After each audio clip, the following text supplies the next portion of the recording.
सबसे बड़ी खबर आज की यही है कि रायबरेली से आज राहुल गांधी अपना नामांकन भरने जा रहे हैं। देखिए, कुछ देर में रायबरेली से अपना नामांकन भरेंगे। सोनिया गांधी, प्रियंका गांधी उनके साथ नामांकन के दौरान मौजूद रहेंगी।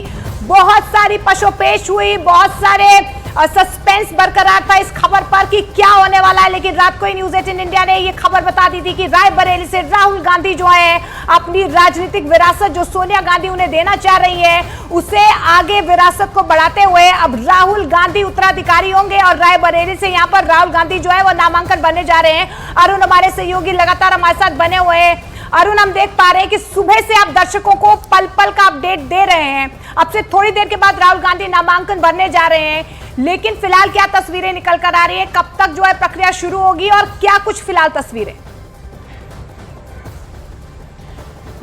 इस वक्त मैं रायबरेली में सोनिया गांधी जो यहाँ से सांसद के रूप में जो उनका आवास था उस पर मौजूद हूँ। देखिए तस्वीरें, अभी प्रियंका गांधी, अशोक गहलोत गए हैं यहाँ पर, जो अमेठी में थे, केएल शर्मा का नामांकन कराने के बाद यहाँ आ गए हैं। दूसरी तरफ अगर तस्वीरें मैं आपको दिखाऊं रोड की, तो सुरक्षा अमला उनका तैनात है और कांग्रेस के कार्यकर्ता झंडे लहराते हुए यहाँ पर दिखाई दे रहे हैं आपको।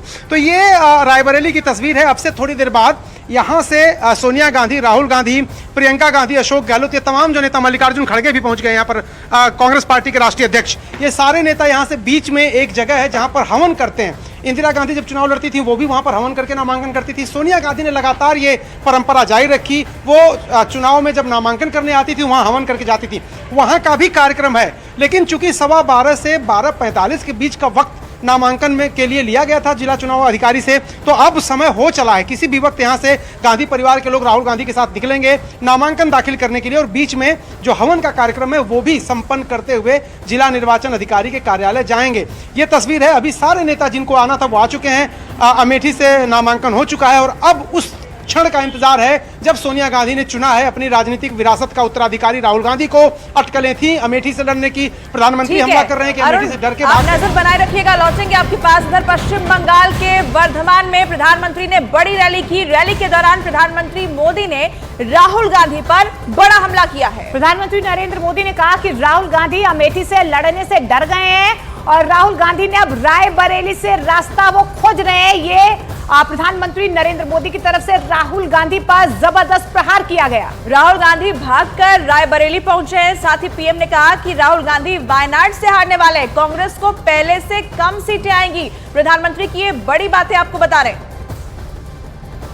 मैंने पहले ही बता दिया था कि शाहजादे वायनाड में हारने वाले हैं और हार के डर से जैसे ही वायनाड में मतदान समाप्त होगा वो दूसरी सीट खोजने लग जाएंगे।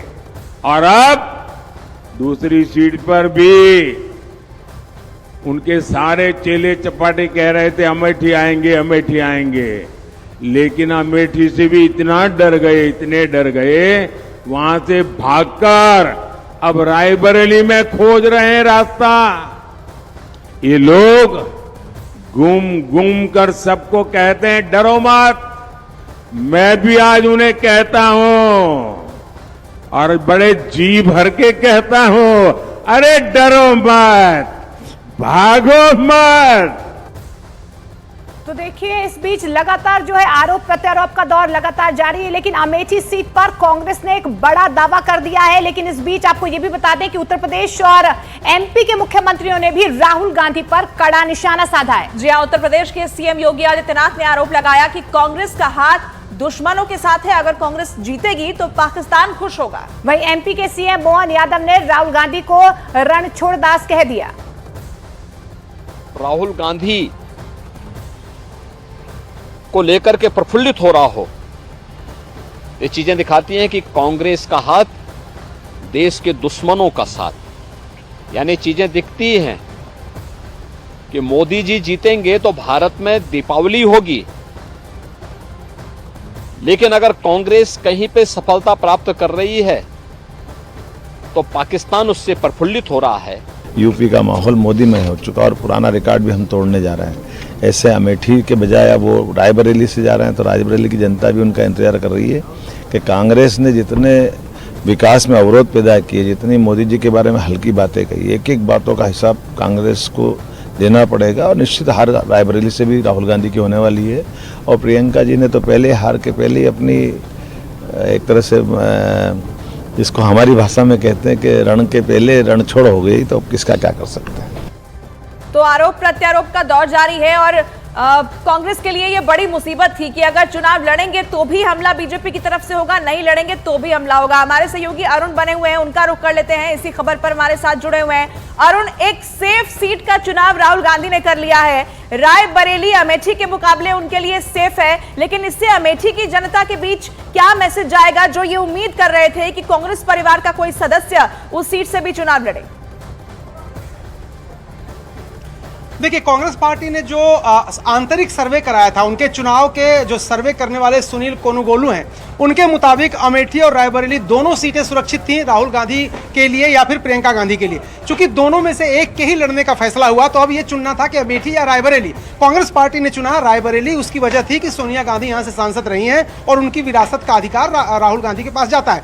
विपक्ष आरोप जरूर लगाएगा और आरोप लगा भी रहा है कि अमेठी छोड़ के भाग गए, डर गए। लेकिन अमेठी में जो आंतरिक सर्वे था और जो कांग्रेस पार्टी के कार्यकर्ता और नेता चाहते थे कि वो अमेठी से ही लड़ें, उसकी वजह ये थी कि उनको लगता था कि अमेठी से वो इतने साल सांसद रहे हैं और उनकी जो फाइंडिंग थी, जो उनका फीडबैक था कि अमेठी से और अच्छा चुनाव लड़ते राहुल गांधी। लेकिन चूंकि फैसला परिवार ने बैठ के किया, पार्टी ने बैठ के किया, उसके पीछे की वजह उनकी अपनी है। लेकिन दोनों सीटें सुरक्षित मानी गई थी। चुना गया है रायबरेली को। अब से थोड़ी देर बाद राहुल गांधी औपचारिक रूप से नामांकन कर देंगे। इस बीच लगातार जो नेता है वहां पहुंच रहे हैं, यहाँ के कार्यकर्ता पहुंच रहे हैं, वरिष्ठ नेता पहुंच रहे हैं, पूर्व सांसद, पूर्व विधायक, ब्लॉक अध्यक्ष, जिला अध्यक्ष, जितने भी नेता हैं इस इलाके के, वो सब यहाँ इस वक्त राहुल गांधी से मुलाकात कर रहे हैं। मल्लिकार्जुन खड़गे पार्टी के राष्ट्रीय अध्यक्ष हैं, वो भी हैं यहाँ पर। तो सारे नेता इकट्ठा अब से थोड़ी देर बाद किसी भी वक्त यहाँ से ये सभी नेता निकलेंगे नामांकन के लिए। उसके पहले एक हवन का कार्यक्रम है, जो कि मैं बार बार बता रहा हूँ। इस बीच कांग्रेस कार्यकर्ता, देखिए कुछ कार्यकर्ता ऐसे हैं जो, जरा इधर आइए दिनेश, जरा इनसे मैं तो बार बार परिचय करवाता, कई बार आपका परिचय करा चुका हूं मैं। इनके पैर में जूते चप्पल नहीं होते हैं। ये कांग्रेस के कार्यकर्ता हैं, भारत जोड़ो न्याय यात्रा में चल चुके हैं, दोनों बार चल चुके हैं, कई साल से जूते नहीं पहनते हैं। और आपने प्रतिज्ञा जो ले ली, इतनी बड़ी प्रतिज्ञा है, जरा खुद ही बताइए लोगों को क्या प्रतिज्ञा है। ये राहुल जी के लिए आस्था है, राहुल जी के लिए प्रेम है। ये 12-13 साल पहले हमने इसी सरजमी से इसकी शुरुआत की थी। जब राहुल जी के फर्स्ट कार्यक्रम में मैं यहाँ पे आया था, तो उसी दिन ये बेड़ा उठाया था कि जब तक राहुल जी देश के प्रधानमंत्री नहीं बन जाते, इस चोले को पहन के और इस पार्टी के झंडे को उठा के, राहुल जी के झंडे को उठा के पूरे हिंदुस्तान में राहुल जी के साथ संघर्ष के साथी बन के चलेंगे। और आज ये एक घड़ी दोबारा आई है। रायबरेली की मोहब्बत ने राहुल जी को दोबारा बुलाया है। अमेठी नहीं लड़े, लोग निराश हैं बहुत, अमेठी के लोग कह रहे हैं। अमेठी के बीच में कांग्रेस पार्टी के कार्यकर्ता को भेजा गया है, जो जमीन से जुड़ा हुआ कार्यकर्ता है, और रायबरेली का मोहब्बत ने राहुल जी को यहाँ बुला लिया है। दिनेश भी धीरे धीरे चलते चलते नेता हो गए, भाषा सीख लिए पूरी नेताओं की, कार्यकर्ताओं के मोहब्बत के चलते उनको राहुल गांधी को वहां भेजा गया। तो इस तरह के कार्यकर्ता भी हैं, वो भी यहाँ पर पहुंचना शुरू हो गए हैं। और कुल मिलाकर के तस्वीर ये है कि अब राहुल गांधी थोड़ी देर बाद यहाँ से निकलने वाले हैं नामांकन करने के लिए। बिल्कुल अरुण, आप नजर बनाए रखिएगा। लेकिन इस बीच देखिए, राहुल गांधी के रायबरेली से चुनाव लड़ने के फैसले पर बीजेपी ने उन पर जमकर निशाना साधा है। बीजेपी नेता अनुराग ठाकुर और गिरिराज सिंह ने दावा किया कि रायबरेली से भी राहुल गांधी को हार मिलेगी। कुछ समय पहले तक राहुल गांधी जी कहते थे, डरो मत, डरो मत, डरो मत। अब डर डर कर कभी अमेठी से वायनाड, कभी वायनाड से रायबरेली, ये दिखाता है कि हार का डर कहाँ कहाँ लेकर जा रहा है। और डर तो इतना कि एक साथ कहीं दोनों ही ना हार जाएं, तो एक ही सीट से लड़ रहे हैं। लेकिन दूसरा मुझे कहना है, न्याय नहीं दिला पाए अपनी बहन को भी, क्योंकि एक तरफ रॉबर्ट वाड्रा जी भी टिकट मांगते थे, दूसरी तरफ कांग्रेस की मांग प्रियंका जी के लिए भी थी, लेकिन उनकी लिस्ट में कहीं बहन का नाम नहीं आया है। ये अपने आप में दिखाता है कि कहीं ना कहीं कुछ ना कुछ कांग्रेस पार्टी में चल रहा है, और ये अब देश के सामने खुलकर बात आ गई है। देखिए क्या करना है, गांधी परिवार अब जहां से हारती है वहां फिर दोबारा नहीं जाती। अब जैसे अमेठी से हार गया राहुल गांधी, हार गए, अब अमेठी छोड़ दिए। इस बार रायबरेली भी हारेंगे, वहां छोड़ देंगे। मैं तो पहले ही कहा कि बहादुर जफर शाह मुगलिया सल्तनत के अंतिम बादशाह थे, तो उसी तरह से रायबरेली भी ये गांधी फैमिली का ये अंतिम बादशाह है। और बड़ी खबर है इस बीच, अमेठी सीट पर कांग्रेस ने बड़ा दावा कर दिया है। प्रियंका गांधी ने कहा कि उनके उम्मीदवार अमेठी की बीते 40 सालों से सेवा कर रहे हैं, उनकी जीत जरूर होगी। यह बड़ा दावा यहां पर प्रियंका गांधी की तरफ से किया है। यहाँ की जो मुश्किलें हैं उनको अच्छी तरह से जानते हैं। इन्होंने लगातार 40 सालों के लिए आपकी सेवा की है।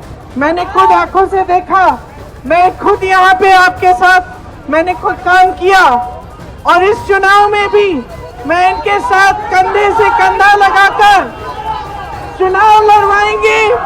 और आपसे ये उम्मीद रखती हूँ, मैं आपसे ये उम्मीद रखती हूँ कि आप भी हमारे साथ कंधे से कंधा लगाकर इस चुनाव को लड़वाएंगे और किशोरी जी को जिताएंगे। मैं सबसे पहले तो कांग्रेस पार्टी का भारी हूं, जिन्होंने एक छोटे से कार्यकर्ता को इतनी बड़ी जिम्मेवारी के काबिल समझा। मैं आदरणीय खड़गे जी का, आदरणीय सोनिया जी का, आदरणीय राहुल जी का, आदरणीय प्रियंका जी का तहे दिल से आभारी रहूँगा, क्योंकि मैंने 40 साल इस क्षेत्र की सेवा करी है। ठीक है, आज भी कर रहा हूँ, कंटिन्यू कर रहा हूँ। और मेरे को बहुत खुशी की बात है कि इतने छोटे से कार्यकर्ता को उन्होंने इतनी बड़ी जिम्मेवारी दी। मैं आभारी हूँ उनका।